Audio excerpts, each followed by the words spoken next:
पंजाब दे विच इन्हां ने लैबोरेटरी बना के देखिया। पहलां तां उन्हां ने इंदिरा गांधी की किताब चों पेज लिया हिंदू तवीआं ने कि उन्हें सिखां नूं किवें टारगेट कीता, उहदे चों ही उन्हां ने बाबरी मसीत ढाई, 2002 च मुसलमानां दा कतलेआम करके ये बिल्ला रंगा मोदी अमित शाह की जोड़ी जिहड़ी है ये भारत के हिरदे सम्राट बन गए। तो ये जिहड़े खुद प्रोग्रामड ने इंडियन सिस्टम दे विच काम करने वाले, जदों प्रोग्रामड लोग भी कोई चीख मारन ते उस तो तुहानूं अंदाज़ा हो जाता है कि सिचुएशन कितनी बदतर होएगी। PDP chief challenged governments narrative that J&K was peaceful and progressing after the abrogation of Article 370 on August 5th, 2019. This is fake narrative. The fact is we feel suffocated. साडा साह घोट दिता गया कि भी जिहड़ा माइंडसैट कॉलोनीअल्स दा सी ब्रिटिशर्स दा, ठीक BJP जम्मू कश्मीर नूं इस माइंडसैट नाल रन कर रही है।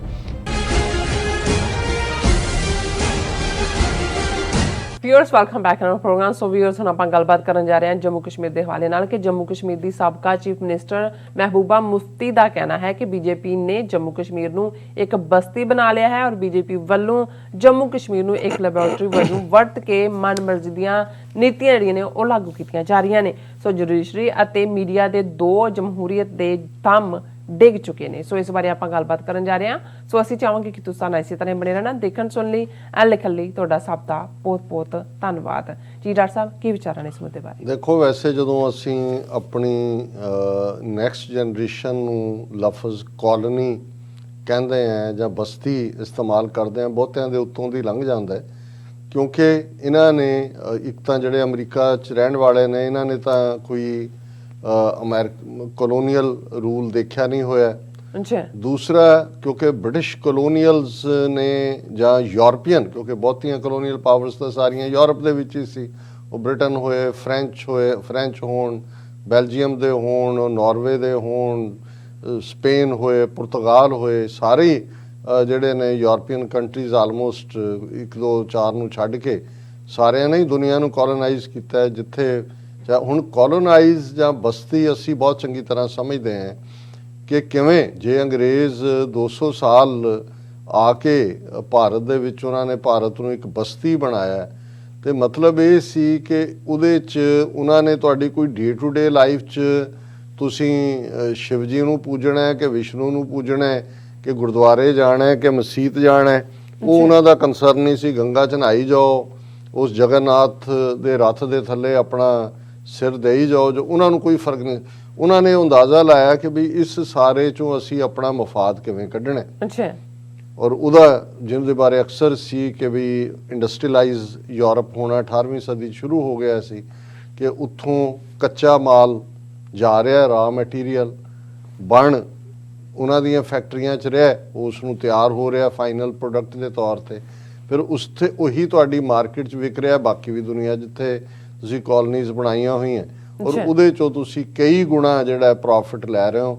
तुसीं लोकल लोकां दे नाल उस किस्म दा ही एक पासे जे तुसीं नहरी सिस्टम लिआंदे हो, तुसीं कहंदे सी प्रॉस्पैरिटी है, उहदे ते तुहाडा कंट्रोल है कि बई तुसीं लगान किन्ना लाना है, रैवन्यू किन्ना लाना है, उहदे राहीं भी तुसीं लुੱਟ रहे हो।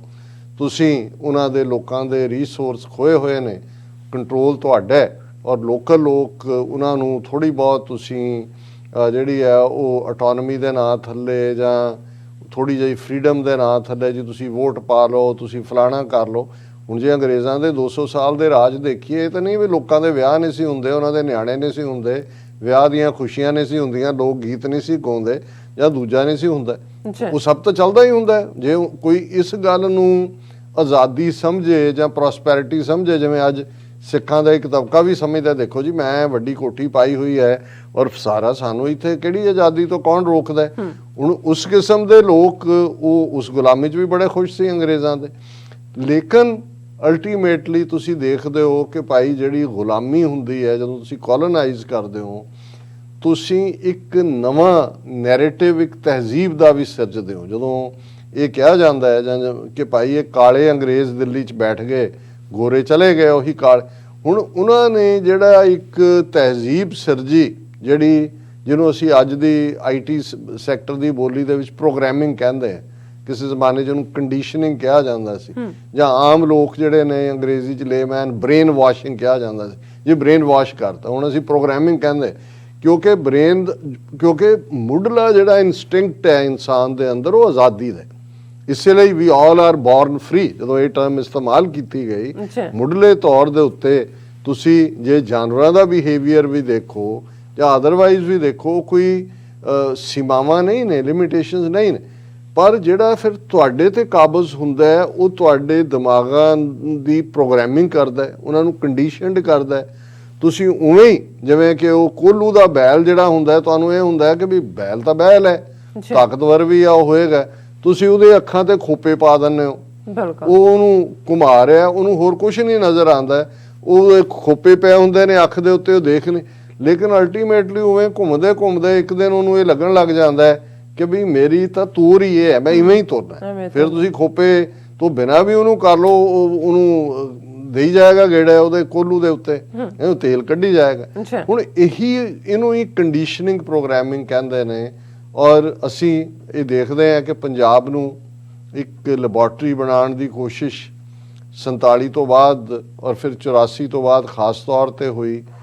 ਕਿਵੇਂ ਜਦੋਂ ਅਸੀਂ ਕਹਿੰਦੇ ਵੀ ਕਿਸੇ ਨੂੰ ਲੈਬੋਰਟਰੀ ਬਣਾਇਆ ਗਿਆ ਜਾਂ ਬਣਾਇਆ ਜਾ ਰਿਹਾ, ਲੈਬੋਰਟਰੀ ਕੀ ਹੁੰਦੀ ਹੈ? ਤੁਸੀਂ ਟੈਸਟ ਕਰਦੇ ਹੋ, ਉਹਦੇ 'ਚ ਤੁਸੀਂ ਇੱਕ ਜਿਹੜਾ ਕੈਮੀਕਲ ਹੈ ਉਹਨੂੰ ਦੂਜੇ ਨਾਲ ਮਿਲਾਉਂਦੇ ਹੋ, ਉਹਦਾ ਰਿਜ਼ਲਟ ਕੀ ਹੋਏਗਾ, ਦੂਜਾ ਕੀ ਹੋਏਗਾ, ਇਸ 'ਚੋਂ ਹੀ ਸਾਰੀਆਂ ਨਵੇਂ ਜਿਹੜੀਆਂ ਨੇ ਪ੍ਰੋਡਕਟ ਵੀ ਨਿਕਲਦੇ ਨੇ, ਨਵੇਂ ਕੈਮੀਕਲਸ ਵੀ ਬਣਦੇ ਨੇ। ਉਹਨੂੰ ਅਸੀਂ ਲੈਬੋਰਟਰੀ ਜਿਹਦੇ 'ਚ ਟੈਸਟ ਕੀਤਾ ਜਾ ਰਿਹਾ ਕਿ ਜਿਹਨੂੰ ਤੁਸੀਂ ਫਿਰ ਕਾਮਯਾਬੀ ਨਾਲ ਕਰਕੇ ਬਾਕੀਆਂ 'ਚ ਉਸ ਮਾਡਲ ਨੂੰ ਵਰਤਣਾ। ਪੰਜਾਬ ਦੇ ਵਿੱਚ ਇਹਨਾਂ ਨੇ ਲੈਬੋਰਟਰੀ ਬਣਾ ਕੇ ਦੇਖਿਆ। ਪਹਿਲਾਂ ਤਾਂ ਉਹਨਾਂ ਨੇ ਇੰਦਰਾ ਗਾਂਧੀ ਦੀ ਕਿਤਾਬ 'ਚੋਂ ਪੇਜ ਲਿਆ ਹਿੰਦੂ ਤਵੀਆਂ ਨੇ ਕਿ ਉਹਨੇ ਸਿੱਖਾਂ ਨੂੰ ਕਿਵੇਂ ਟਾਰਗੇਟ ਕੀਤਾ, ਉਹਦੇ 'ਚੋਂ ਹੀ ਉਹਨਾਂ ਨੇ ਬਾਬਰੀ ਮਸਜਿਦ ਢਾਈ, 2002 'ਚ ਮੁਸਲਮਾਨਾਂ ਦਾ ਕਤਲੇਆਮ ਕਰਕੇ ਇਹ ਬਿੱਲਾ ਰੰਗਾ ਮੋਦੀ ਅਮਿਤ ਸ਼ਾਹ ਦੀ ਜੋੜੀ ਜਿਹੜੀ ਹੈ ਇਹ ਭਾਰਤ ਦੇ ਹਿਰਦੇ ਸਮਰਾਟ ਬਣ ਗਏ, prime minister home minister centre level ਤੇ ਬਣ ਗਏ। ਪੰਜਾਬ 'ਚ ਇਹਨਾਂ ਨੇ ਜਿਵੇਂ ਫੇਕ ਸਟੇਜਡ ਐਨਕਾਊਂਟਰ ਕੀਤੇ, ਜਿਵੇਂ ਫੇਕ ਪ੍ਰੋਪੇਗੈਂਡਾ ਕੀਤਾ, ਜਿਵੇਂ ਲੋਕ ਖਰੀਦੇ, ਜਿਵੇਂ ਇਹਨਾਂ ਨੇ ਬਲੈਕ ਕੈਟਸ ਖੜੀਆਂ ਕੀਤੀਆਂ, ਜਿਵੇਂ ਇਹਨਾਂ ਨੇ ਜਿਨ੍ਹਾਂ ਨੂੰ ਹੁਣ ਐਸਪੀਓਜ਼ ਕਿਹਾ ਜਾਂਦਾ ਹੈ, ਉਹੀ ਤੁਸੀਂ ਦੇਖੋਗੇ ਕਿ ਮਾਡਲ ਚੁੱਕ ਕੇ ਜਦੋਂ ਕਸ਼ਮੀਰ ਦੇ ਵਿੱਚ ਹਥਿਆਰਬੰਦ ਸੰਘਰਸ਼ ਪੂਰੇ ਜ਼ੋਰ ਦੇ ਉੱਤੇ 89-90 ਤੋਂ ਸ਼ੁਰੂ ਹੁੰਦਾ ਤੇ ਉਹੀ ਤੌਰ ਤਰੀਕੇ, ਉਹੀ ਚੁੱਕਣਾ ਮਾਰਨਾ, ਫੇਕ ਸਟੇਜ ਐਨਕਾਊਂਟਰ, ਉਹੀ ਪ੍ਰੋਪੇਗੈਂਡਾ, ਉਹੀ ਅੱਤਵਾਦ, ਉਹੀ ISI ਨਾਲ ਜੋੜਨਾ। ਔਰ ਇਸ ਗੱਲ ਨੂੰ ਅੱਜ ਖਾਸ ਤੌਰ ਤੇ ਪਿਛਲੇ 2 ਸਾਲ ਤੋਂ ਜ਼ਿਆਦਾ ਵਕਤ ਤੋਂ 5 ਅਗਸਤ 2019 ਤੋਂ ਜਦੋਂ ਤੋਂ ਕਸ਼ਮੀਰ ਦਾ ਰੁਤਬਾ ਖਤਮ ਕੀਤਾ ਹੈ, ਕਿਵੇਂ ਕਸ਼ਮੀਰੀ ਲੋਕ ਮਹਿਸੂਸ ਕਰ ਰਹੇ ਨੇ, ਉਹਨਾਂ ਦੀ ਤਾਂ ਆਵਾਜ਼ ਹੀ ਕੁਚਲ ਦਿੱਤੀ, ਉੱਥੋਂ ਨਿਕਲਦੀਆਂ ਹੀ ਨਹੀਂ ਹੈ ਖਬਰਾਂ। ਲੇਕਿਨ ਇਸ ਸਭ ਦੇ ਬਾਵਜੂਦ ਭਾਵੇਂ ਇਹ ਫਾਰੂਕ ਅਬਦੁੱਲਾ ਹੋਏ ਜਾਂ ਮਹਿਬੂਬਾ ਮੁਫਤੀ ਹੋਏ, ਹੈ ਤਾਂ ਇਹ ਪਾਵਰ ਹੰਗਰੀ ਨੇ, ਇਹਨਾਂ ਤੇ ਕੋਈ ਇਤਬਾਰ ਬਣਦਾ ਨਹੀਂ। ਪਰ ਕਈ ਵਾਰ ਉੱਥੋਂ ਦੇ ਕੰਟੈਕਸਟ ਦੂਸਰੀ ਧਿਰ ਸੈਯਦ ਅਲੀ ਸ਼ਾਹ ਗਿਲਾਨੀ ਤਾਂ ਦੁਨੀਆ ਤੋਂ ਚਲੇ ਗਏ, ਉਹਨਾਂ ਨੂੰ ਤਾਂ ਉਹਨਾਂ ਦੀ ਅੱਧੀ ਜ਼ਿੰਦਗੀ ਨਜ਼ਰਬੰਦੀ 'ਚ ਗੁਜ਼ਾਰ ਦਿੱਤੀ, ਹੋਰ ਕੋਈ ਆਵਾਜ਼ ਉੱਥੋਂ ਨਿਕਲ ਨਹੀਂ ਰਹੀ। ਸੋ ਇਹ ਜਿਹੜੇ ਖੁਦ ਪ੍ਰੋਗਰਾਮਡ ਨੇ ਇੰਡੀਅਨ ਸਿਸਟਮ ਦੇ ਵਿੱਚ ਕੰਮ ਕਰਨ ਵਾਲੇ, ਜਦੋਂ ਪ੍ਰੋਗਰਾਮਡ ਲੋਕ ਵੀ ਕੋਈ ਚੀਕ ਮਾਰਨ ਤੇ ਉਸ ਤੋਂ ਤੁਹਾਨੂੰ ਅੰਦਾਜ਼ਾ ਹੋ ਜਾਂਦਾ ਹੈ ਕਿ ਸਿਚੁਏਸ਼ਨ ਕਿੰਨੀ ਬਦਤਰ ਹੋਏਗੀ। ਮਹਿਬੂਬਾ ਮੁਫਤੀ ਜਿਹਨੂੰ ਜਦੋਂ ਇਹਨਾਂ ਨੇ 5 ਅਗਸਤ 2019 ਨੂੰ ਸਟੇਟਸ ਖਤਮ ਕੀਤਾ, ਸਾਲ 1.5 ਸਾਲ ਉਹਨੂੰ ਘਰੇਲੂ ਨਜ਼ਰਬੰਦੀ 'ਚ ਰੱਖਿਆ, ਹੁਣ ਵੀ ਜਦੋਂ ਚਾਹਣ ਨਜ਼ਰਬੰਦ ਕਰ ਦਿੰਦੇ ਨੇ। ਉਹ ਦਿੱਲੀ ਪਹੁੰਚੀ, ਉਹਨੇ ਵਿਮਨ ਪ੍ਰੈਸ ਕਲੱਬ ਦੇ ਵਿੱਚ ਐਡਰੈਸ ਵੀ ਕੀਤਾ, ਔਰ ਉਸ ਤੋਂ ਬਾਅਦ ਉਸ ਤੋਂ ਪਹਿਲਾਂ ਉਹ ਜੰਤਰ ਮੰਤਰ ਰੋਡ ਦੇ ਉੱਤੇ ਧਰਨੇ ਤੇ ਵੀ ਬੈਠੀ। ਔਰ ਉਹਦੀ ਸਟੇਟਮੈਂਟ ਨੂੰ ਮੈਂ, ਕਿਉਂਕਿ PDP ਪਾਰਟੀ ਦੀ ਪ੍ਰੈਜ਼ੀਡੈਂਟ ਹੈ, BJP ਨਾਲ ਉਹਨੇ ਸਾਂਝੀ ਸਰਕਾਰ ਬਣਾਈ ਸੀ, ਇਹ ਚੀਫ ਮਿਨਿਸਟਰ ਸੀ, BJP ਦਾ ਡਿਪਟੀ ਚੀਫ ਮਿਨਿਸਟਰ ਸੀ। ਉਹਦੇ 'ਚ 2 ਗੱਲਾਂ ਜਿਹੜੀਆਂ ਉਹਨੇ ਕਹੀਆਂ, ਭਾਰੀਆਂ ਗੂੜੀਆਂ ਨੇ ਗੱਲਾਂ, ਹਾਲਾਂਕਿ ਅਲਟੀਮੇਟਲੀ ਉਹਨੇ ਕਿਹਾ ਕਿ ਵੀ ਇਹ ਜਿਹੜਾ ਹੈ ਦਾ PDP chief ਚੈਲੰਜਡ governments narrative that J&K was peaceful and progressing after the abrogation of Article 370 on August 5th, 2019. ਕਿ ਉਹ ਤਾਂ ਕਹਿ ਰਹੇ ਜੀ ਦੇਖੋ ਬੜੀ ਤਰੱਕੀ, ਬੜੀ ਇਨਵੈਸਟਮੈਂਟ ਆ। ਉਹਨੇ ਕਿਹਾ ਬਿਲਕੁਲ ਫੇਕ ਆ। ਉਹਨੇ ਕਿਹਾ ਵੀ this is fake narrative, the fact is we feel suffocated, ਸਾਡਾ ਸਾਹ ਘੋਟ ਦਿੱਤਾ ਗਿਆ। I can't meet the victims of security personnel atrocities, ਜਿਨ੍ਹਾਂ ਦੇ ਉੱਤੇ ਜ਼ੁਲਮ ਕਰ ਰਹੇ ਨੇ, ਮੈਂ ਤਾਂ ਉਹਨਾਂ ਦੇ ਟੱਬਰਾਂ ਨੂੰ ਵੀ ਨਹੀਂ ਮਿਲ ਸਕਦੀ।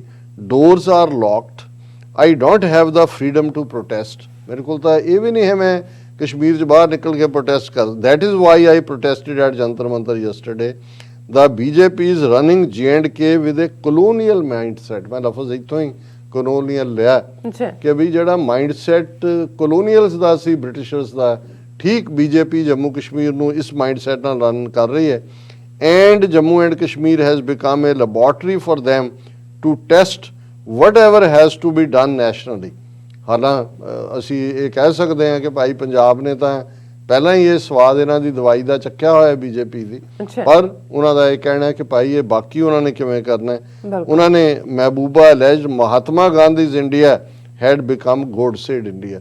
ਵੈਸੇ ਤਾਂ ਮਹਾਤਮਾ ਗਾਂਧੀ ਦੇ ਪੈਰੋਕਾਰਾਂ ਨੇ, ਕਾਂਗਰਸ ਨੇ ਕਿਹੜੀ ਘੱਟ ਕੀਤੀ ਕਸ਼ਮੀਰੀਆਂ ਨਾਲ ਜਾਂ ਪੰਜਾਬ ਦੇ ਨਾਲ, ਪਰ ਚਲੋ ਇਹ ਕਹਿ ਲਓ ਜੇ ਮਾੜਾ ਮੋਟਾ ਉਹਨਾਂ ਨੇ ਕੋਈ ਨਕਾਬ ਪਾਇਆ ਵੀ ਹੋਇਆ ਸੀ ਸੈਕੂਲਰਿਜ਼ਮ ਦਾ, ਤੇ ਗੋਡਸੇ ਦੇ ਚੇਲਿਆਂ ਨੇ ਉਹ ਵੀ ਲਾ ਦਿੱਤਾ ਹੈ। The PDP chief also said big pillars of democracy, media and judiciary have failed the people of Jammu and Kashmir. ਕੱਲਾ ਉਹਨਾਂ ਨੇ ਜੰਮੂ ਕਸ਼ਮੀਰ ਦੇ ਲੋਕਾਂ ਨੂੰ ਹੀ ਫੇਲ ਨਹੀਂ ਕੀਤਾ, ਜੁਡੀਸ਼ਰੀ ਚੋਂ ਸਿੱਖਾਂ ਲਈ ਕੀ ਇਨਸਾਫ ਨਿਕਲਿਆ, ਦਲਿਤਾਂ ਦੇ ਲਈ ਕੀ ਨਿਕਲਦਾ, ਤੇ ਮੀਡੀਆ ਦਾ ਤੇ ਕੀ ਕਹਿਣਾ। ਸੋ ਅਸੀਂ ਸਮਝਦੇ ਹਾਂ ਵੀ ਇੱਕ ਪਾਸੇ ਇਸ ਬੀਬੀ ਦਾ ਇਹ ਕਹਿਣਾ ਕਿ ਫਾਰੂਕ ਅਬਦੁੱਲਾ ਨੇ, ਜਿਵੇਂ ਅਸੀਂ ਕੱਲ ਜ਼ਿਕਰ ਕੀਤਾ ਸੀ, ਉਹਨੇ ਕਿਹਾ ਕਿ may have to emulate farmers to restore article 370 Farooq Abdullah, ਕਿ ਆਰਟੀਕਲ 370 ਵਾਪਸ ਲਿਆਉਣ ਦੇ ਲਈ ਸਾਨੂੰ ਕਿਸਾਨਾਂ ਵਾਂਗ ਕੁਰਬਾਨੀਆਂ ਕਰਨ ਦੀ ਲੋੜ ਹੈ।